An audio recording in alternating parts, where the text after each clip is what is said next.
実は狐が化けるのも言ってるらしくて、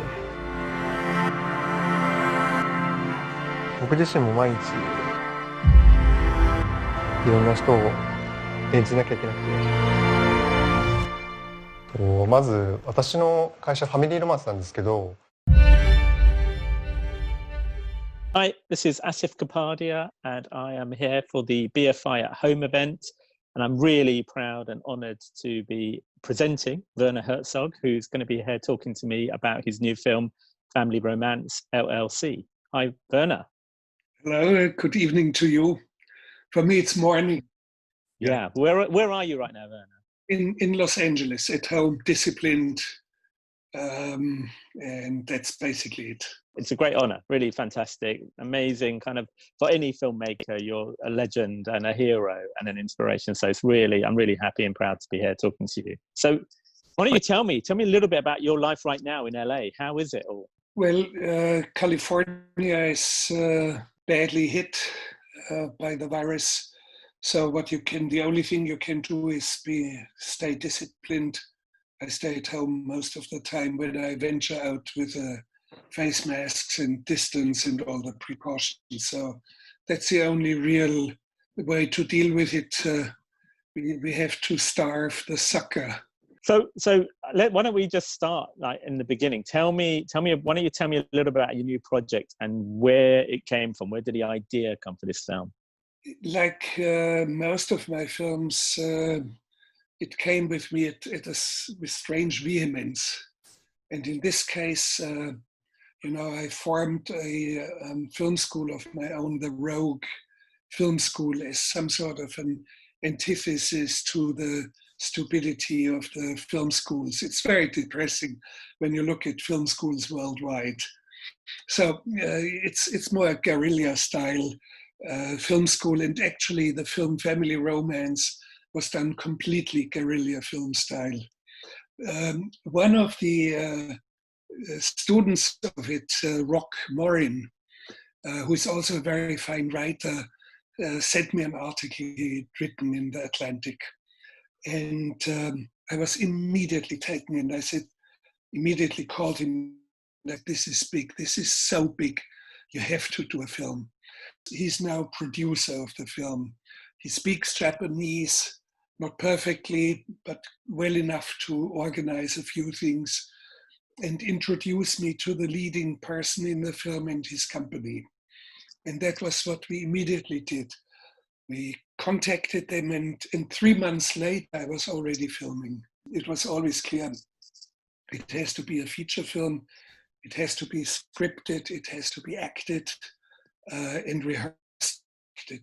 And so are you working with actors within the film, or are they kind of non-professional actors? The lead character is the guy who runs the company, is that right? Yes, yeah, but for me, I don't make the distinction between being actors or non-act. For me, an actor is I only see good or bad actors, and it doesn't matter where they come from and whether they have had professional expertise.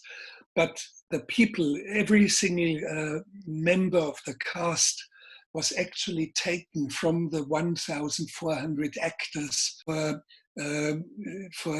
as imposters or as people who would pose as your friend for an afternoon for you to have a great time and hit the bars and do selfies and put them on the internet. So the only What about the young girl? Is she also? I just wanted to come to crossing our thoughts. She was with her father during casting sessions.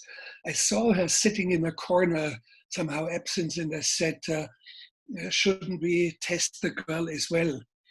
I was actually looking for a boy, an 8-year-old boy, 9-year-old boy, maybe a set of brothers, of little brothers.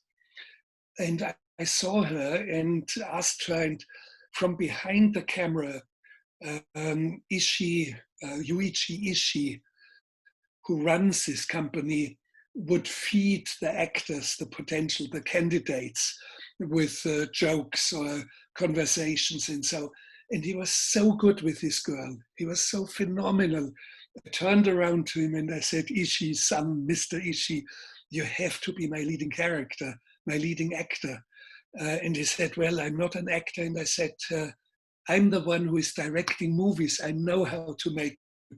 And this girl, Mahiro, is so wonderful. She has to be beyond all my plans. She has to play the leading part. But bottom line is, they're wonderful actors. And it's all scripted and it's all invented. And the stories that I heard from the real person who founded the company are practically not used. Whatever you see is invented by me.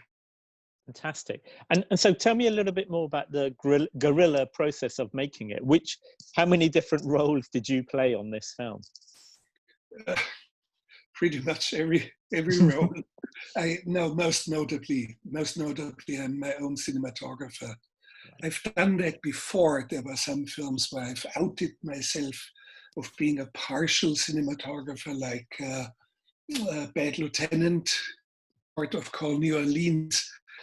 And I have done some films where I have been completely my own cinematographer. Sometimes I asked one of my cinematographers, can I use your name and put it in as a stand-in name? And I would do that. So I felt embarrassed that I was doing everything, writing a screenplay, directing, and doing cinematographer. But yeah, I had no problem with it. So, and the reason you were doing so many roles was because you wanted to get this done fast? Was there pressure to get this film going? No, not really. There was an urgency in me. There was a vehemence of the project, and it was immediately clear to me I would not finance it the regular way. It's a film that has to be in Japanese, in the Japanese language, and I would only allow subtitled versions to be out on the market. And that Tokyo is almost prohibitive, even for Japanese filmmakers who complain we never get shooting permits in the streets, and then high security areas like the bullet train. I invented a scene at the platform of the bullet train, and it is high security area. I believe there was an attempt to firebomb one of the trains, and it was aborted, and since then completely high security. And what I did, I rehearsed the scene that was scripted by me. I rehearsed it among a couple of 10,000 people milling around, but on a different level. Went down to the bullet train platform, and when the train came in, we had 60 seconds of stopping of the train, and we filmed it in 60 seconds. And with my free eye, with that eye, I was holding the camera with my other eye. I already saw the security guys rushing in, 4 of them. But they were frantically calling for backup. They didn't know how to deal with us. So we had only one chance to shoot it. In several other scenes, I knew I would have only one chance, as, for example, a famous oracle in the north of the main island of Japan. And there were sword fighters in the park, which is very mysterious because they do a choreography, I think from a samurai movie, of a whole group fighting each other. And there's one solitary fighter left who commits suicide at the end. And they do it all with fake swords.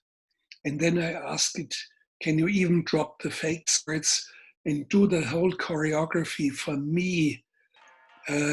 Everything completely invented as a figment of your fantasy, not even with fake swords. So it's a very strange level of realism and fake, and then even the fake taken out of the sequence. And I didn't know exactly what I was going to do with the scene, and it dawned on me, because it was so disturbing for me, that it should be a nightmare that my leading character has, the nightmare of the sword fighters. So just going back to that, how did you not get arrested when you were filming on the station platform? What did you manage? What trick did you pull there? You learn it Asif. but in such a case, when security guys are coming at your So we finished shooting and we dispersed in different directions.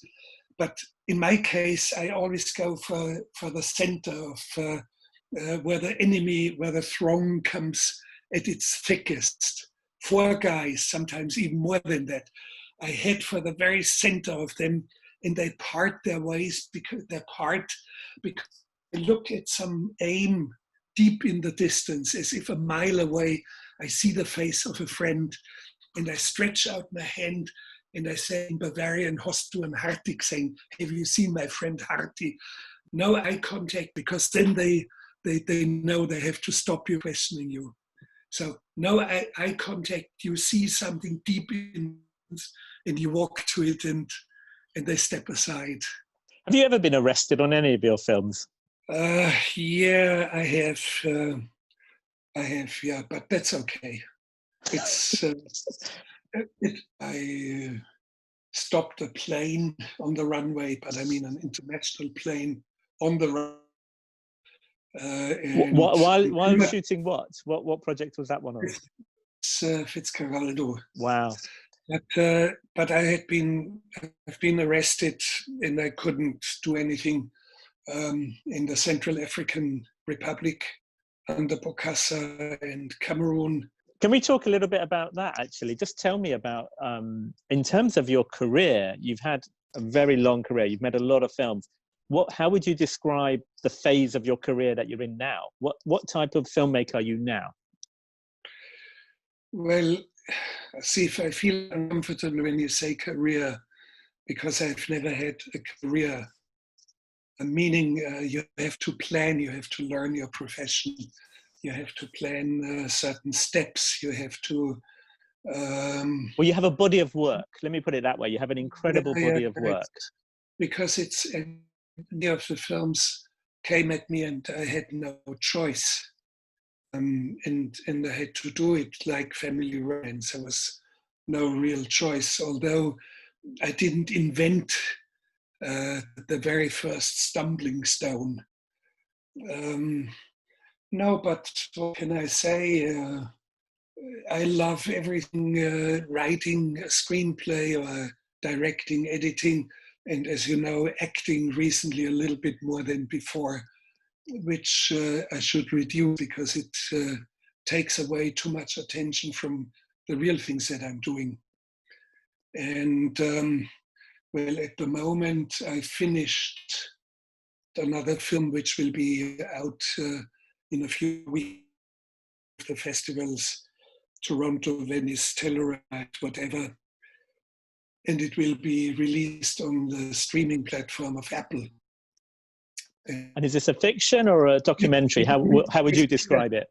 In this case, clearly a documentary. And I made it with the same man with whom I did the film on volcanoes, Clive Oppenheimer at Cambridge University. And he's a great scientist and wonderful in discourse on camera. And so I owe him a lot. And he was with me around the world because meteorites come down at random anywhere in Antarctica or in Morocco or in Western Australia, you just name it. So, and we were lucky because we finished shooting in December, and during the lockdown, we edited the film, so it's finished now. Okay. Well, I look forward to seeing that. But I mean, maybe it's worth. I should ask you about. What is this fascination? What is it? The idea? Is it a character, or is it the idea of going to an extreme place and an extreme location? How does that all work in terms of the ideas that you are attached to or are attracted to? No, I mean, I hated to travel that much for example, the volcano film or for the film on meteorites. It doesn't do good to anyone.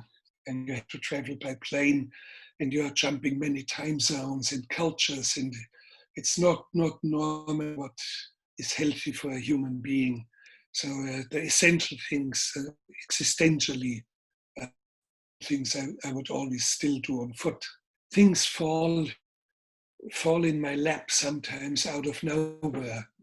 Sometimes there's more plan behind it, and and the film is dormant for a long, long, long time. Same thing with writing, is I cannot go out with a camera now.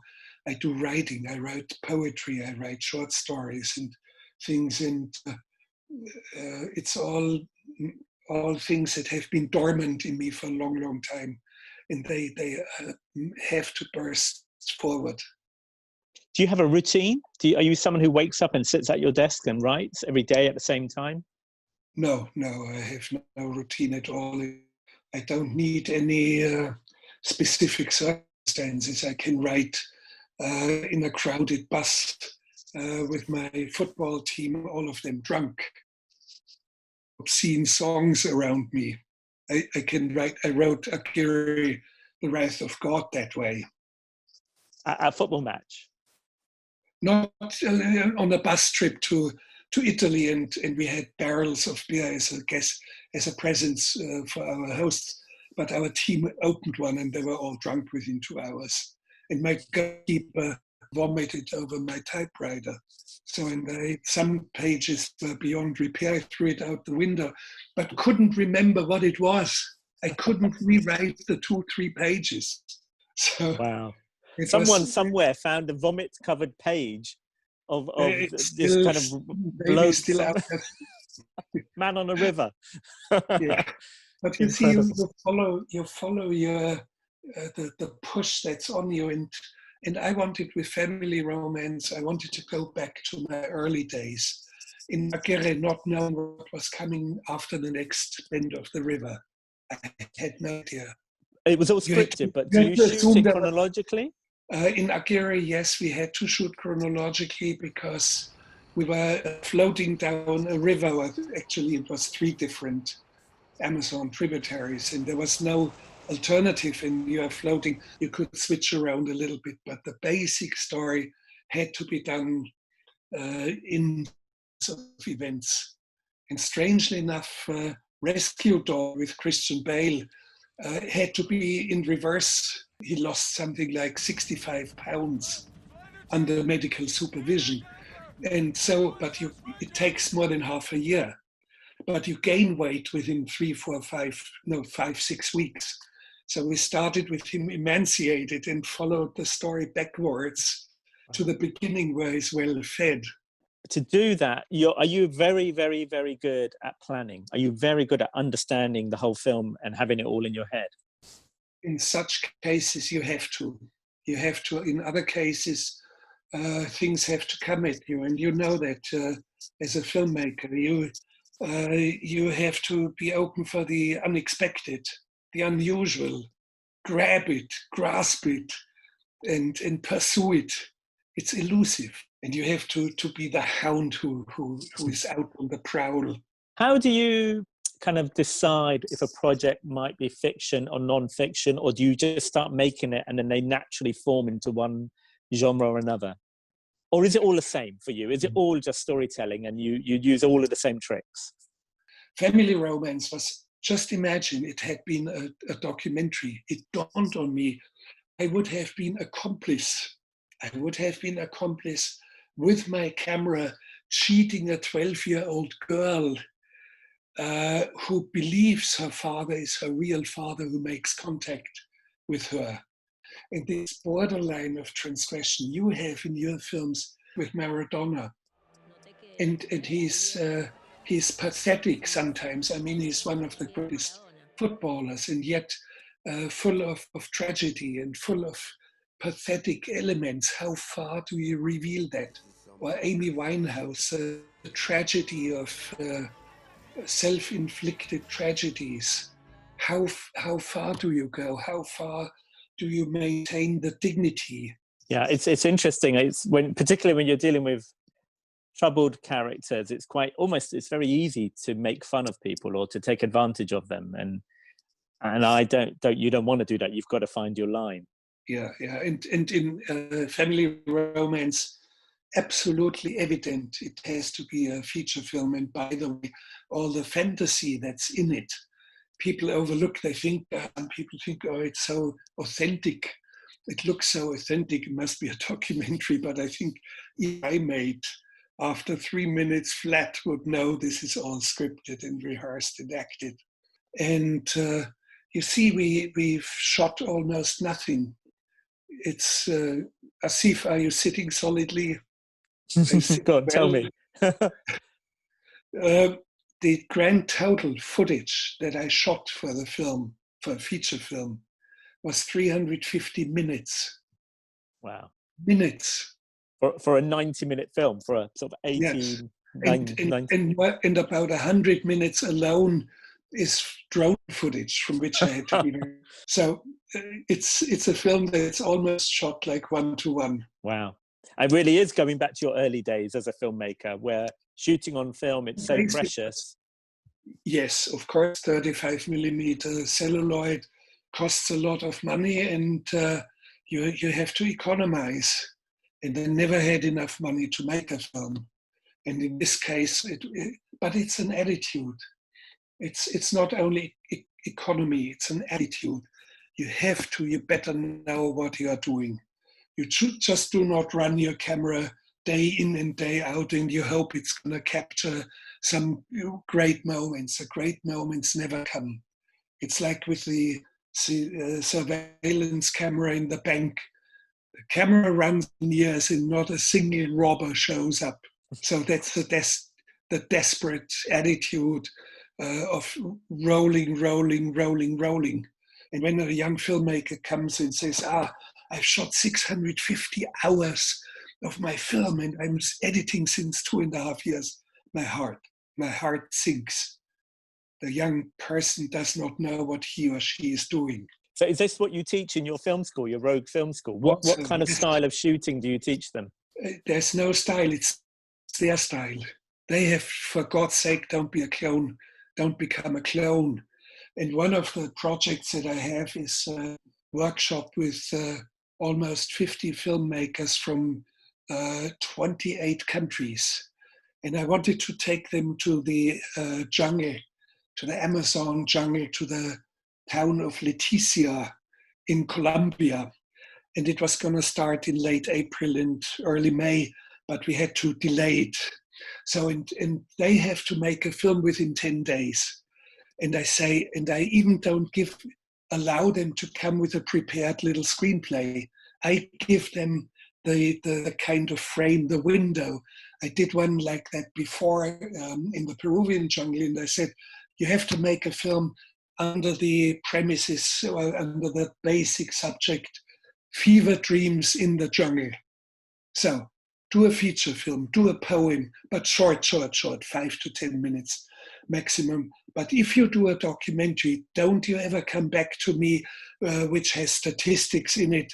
So and so many percent of the kids in the village, in the native tribal village, are illiterates and health situation is so and so bad in percentages. Be inventive. And they all delivered. And I force them like real life force. You are out with a camera and you go out, invent something quickly, and you come back and deliver, and all in 10 days. And they all delivered, and the finest are, in my opinion, better than the selections for the Academy Award short films. That's amazing. You'd be an amazing tutor to have that film. No, I've got to tell you, I never thought I'd have the moment in my life where I'd be talking to Werner Herzog about the time I went to Manaus in the Amazon rainforest and showed my film, which I shot in the Arctic, far north, in the opera house that is in your movie. Fantastic. Yes. So yes. they have a film festival there, the Amazonas Film Festival. And it was one of the reasons I wanted to go was because of your movie. Asif, we should do a big workshop. Our headquarters for the workshop should be the Opera House in Manaus. Exactly. That's where we should base ourselves. Absolutely. Yeah.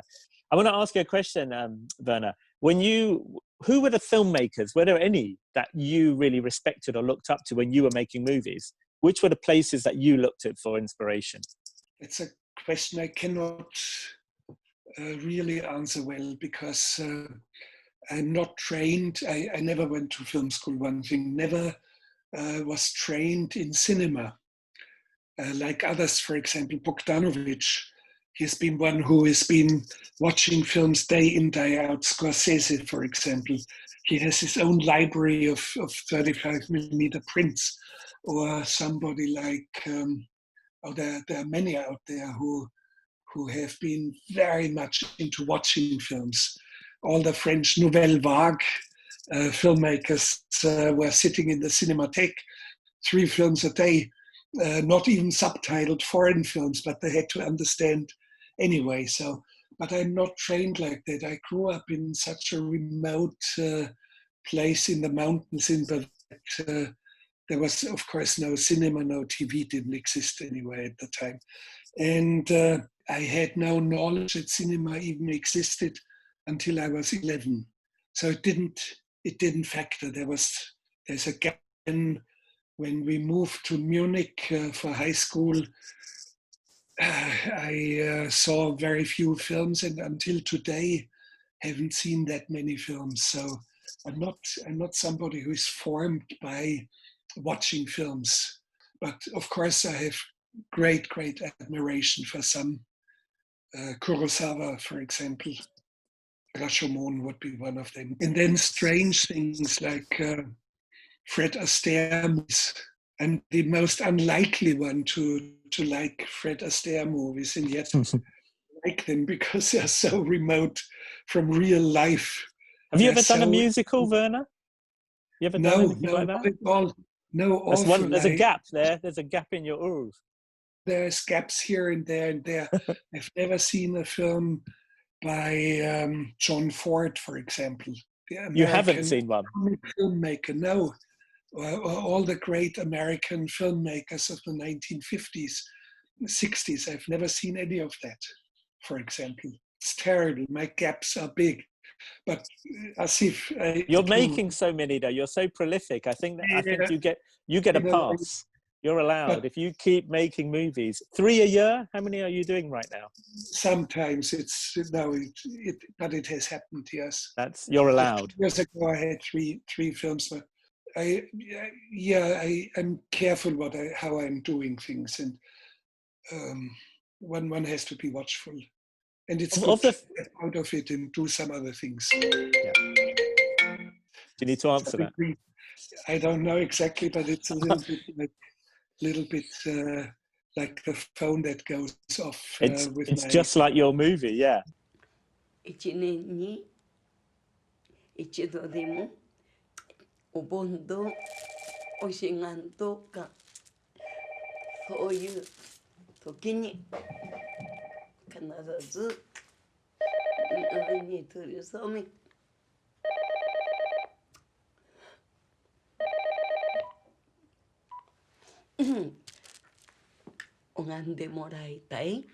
The way she answers it and then hangs up is brilliant. Again, is that scripted or did that happen naturally? No, it was with an oracle, and she was over 80 and blind.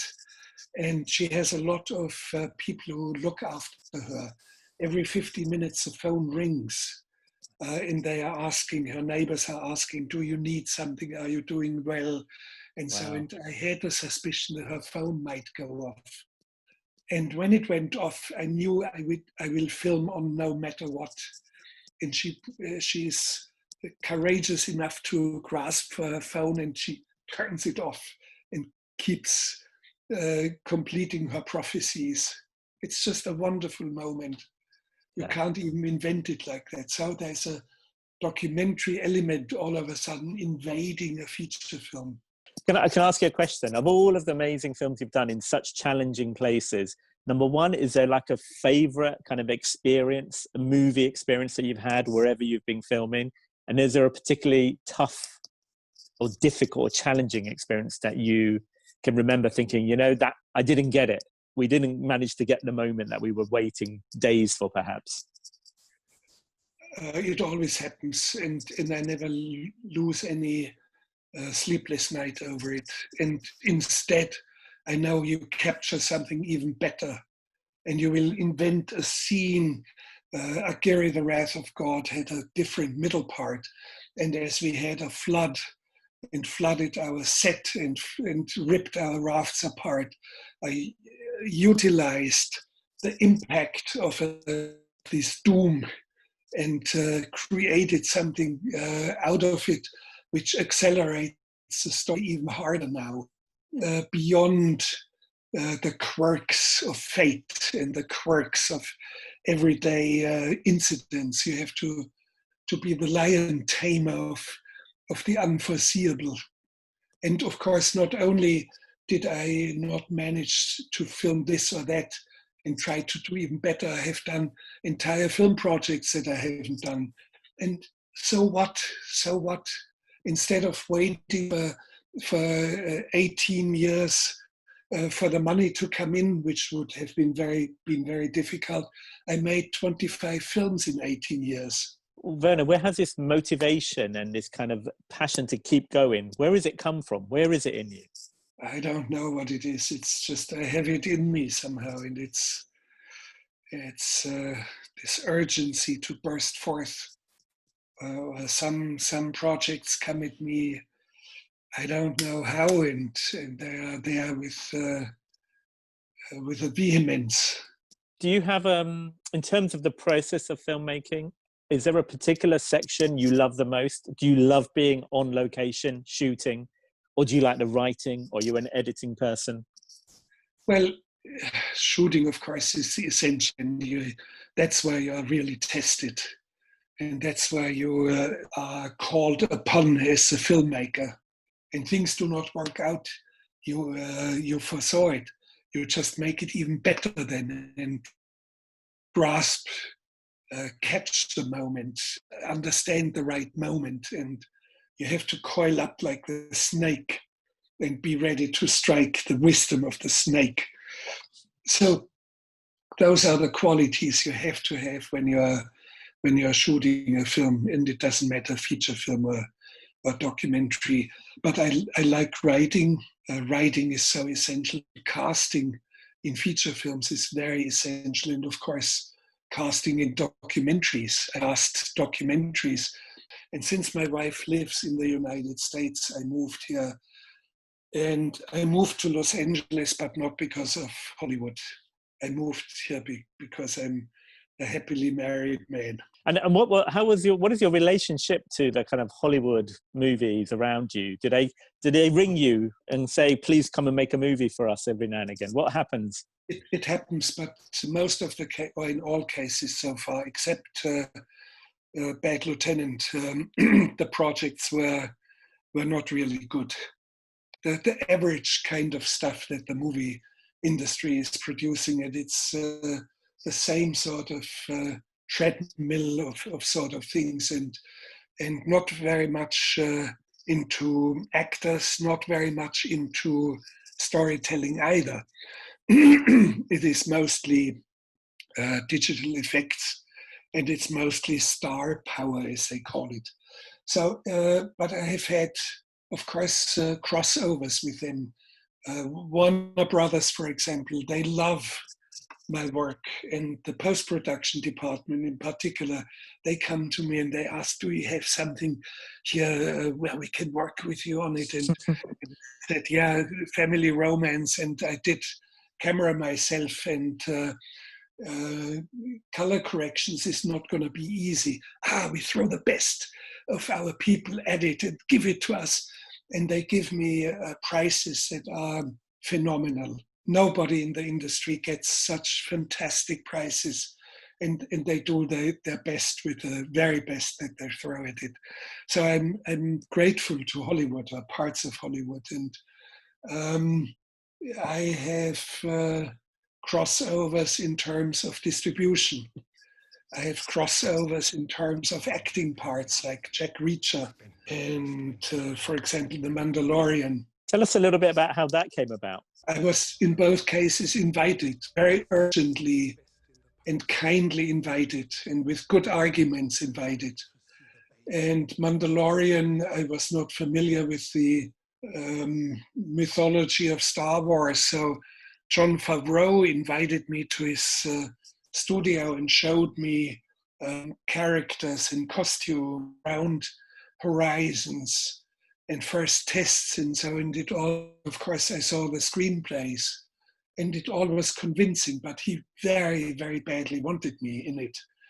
Because he knew that number one, I would deliver as a bad guy, as a badass. Yeah, my 10-year-old is a fan now because he loves that show. And it's also because many of my films, I would say at least 50, maybe 60, you can find on the internet now. Very young people are discovering my films. It's like your kid. How old are your children? So the 10-year-old knows you because of, Baby Yoda. And then he's like, who's this guy? So, the older ones are kind of aware of you because of some of the other films, but he knows you because of that. So, and I also believe that there's something genuine about John Favreau. He is very, very fond of my films and my work as a filmmaker. And he said to me, I want audiences out there to take a look at the man who has done all these films. So, but that's a personal kindness, but it count. That's not professional. But it's interesting your kind of relationship therefore with LA and Hollywood.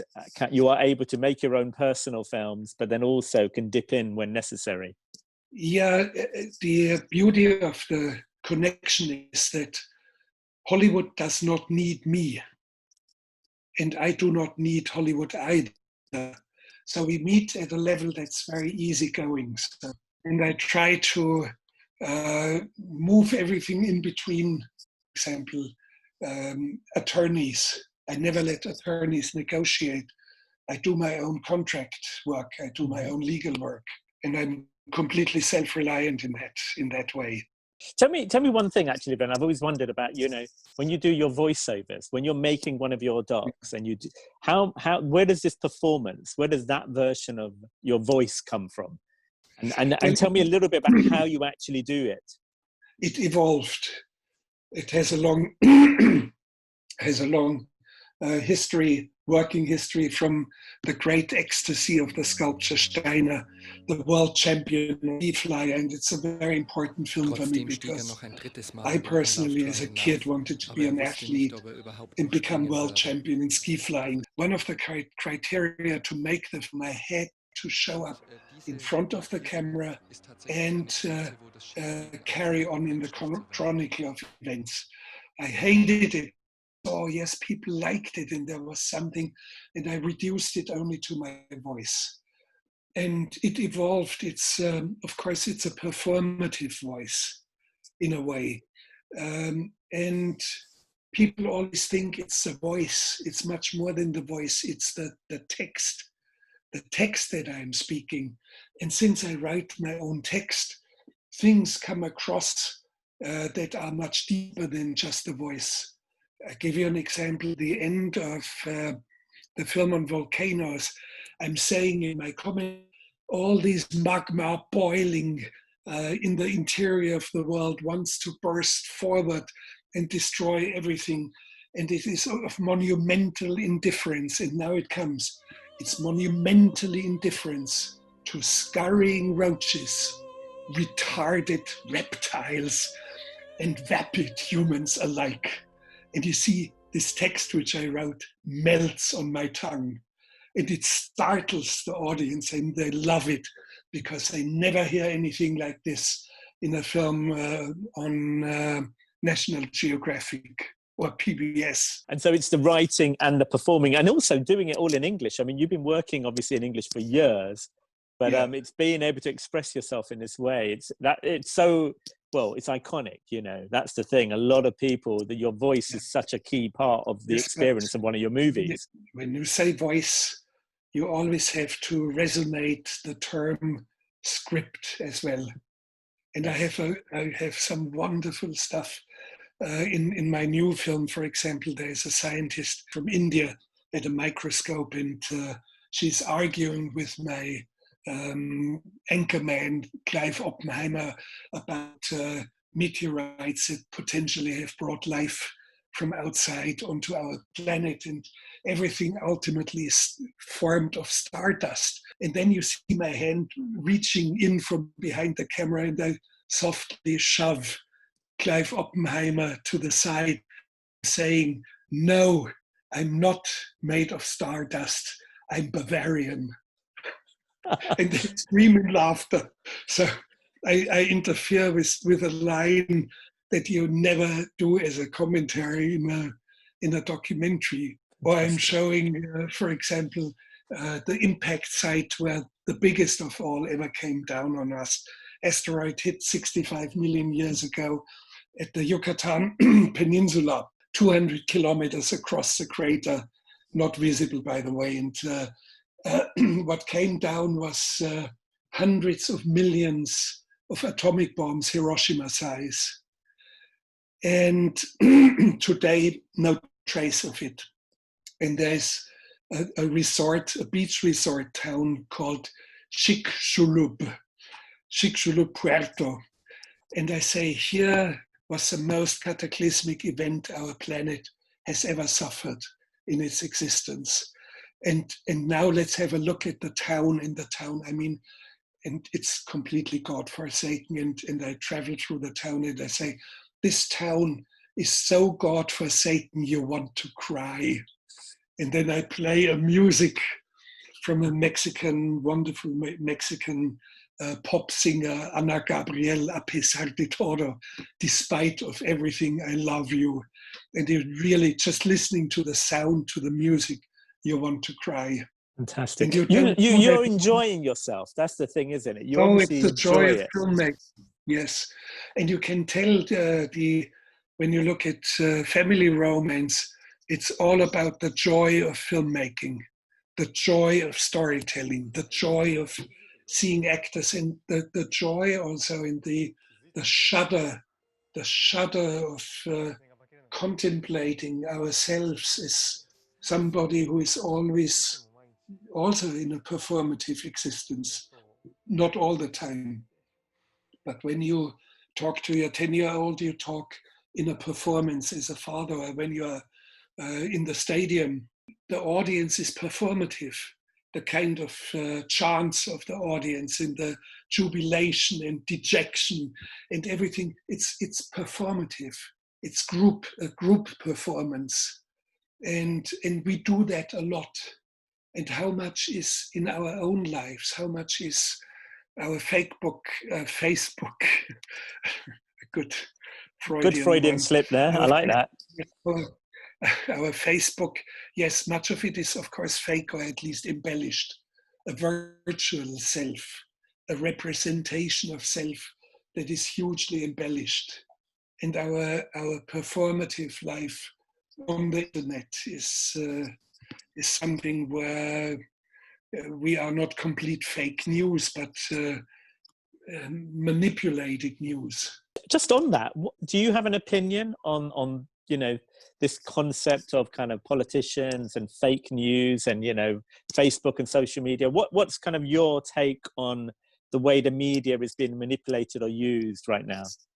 Well, I don't see too much because I see it only secondhand in the evening news, for example, a new tweet by the American president or whatever, or fake news that have popped up in some country and spreading like a virus, because I do not have a cell phone and I do not have an account on Facebook or YouTube or Twitter. Or YouTube I can access, but not Twitter and the normal social media. So, but I have a clear observation that we are delegating too much of examination of the real world to applications on our cell phones. I like maps, so I like to be in orientation. How do I find my meeting point? I look at a map and I have it in my mind, and I do not follow a GPS system. I cannot tell the remedies, although I know the remedy. Read more. Reading gives you conceptual thinking. it introduces you to story and allows you to understand that there's something fishy about the story. There's something not right. It teaches you about flow of events. Otherwise, my most intense experience about the world comes through traveling on foot. And I mean, not just walking and ambling along, strolling the streets of a city. I mean, in important moments in my life, I would always travel on foot. We're talking about long distances, aren't we? We're talking about... It doesn't matter how much the distance is, but it can be up to almost 2,000 miles. I've done that. And you do understand the world. And I can say it only as a dictum. And Bruce Chatwin, on whom I have made a film recently, he was of the same opinion. The world reveals itself to those who travel on foot. And that's great. I cannot elaborate any further. You have to read Bruce Chatwin's writings, or you have to read my book of Walking in Ice. I traveled once from Munich to Paris at the beginning of winter, and that's where you see where my sense for the real world comes from, and sense for imagination as well. And do you carry a notebook? Are you remembering this, or do you take notes as you travel and as you see things and meet people? Yes, I do not take photos, I do not film, but I do take notes. And now I looked into some of these things, and there's incredible stuff there. And I started to write. I'm also writing poetry, which is somehow the essence of all writing for me.